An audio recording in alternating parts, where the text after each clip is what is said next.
Rubber തൈയിൽ budding നടത്തുന്നത് കണ്ടിട്ടില്ലാത്തവർക്ക് ഇപ്പം കാണാം.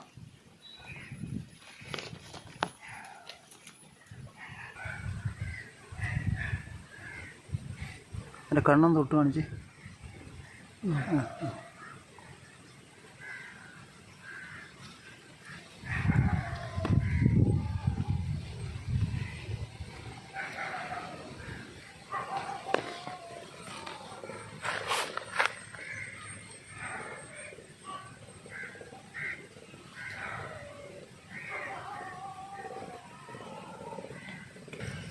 എല്ലാവരും ബഡ് ചെയ്യുന്ന ഒരു സ്റ്റൈലിൽ തന്നെയാണോ?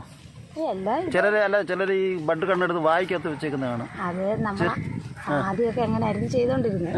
പിന്നെ നമ്മൾ ഒരാൾ വന്ന് ട്രെയിനിങ് എന്നപ്പം പറഞ്ഞ് ഇങ്ങനെ ചെയ്യുന്നതാണ് നല്ലത്, നമുക്ക് ഇങ്ങനെയും പറ്റും. ശരി, അങ്ങനെ നമ്മൾ ശീലിക്കുന്നതല്ല.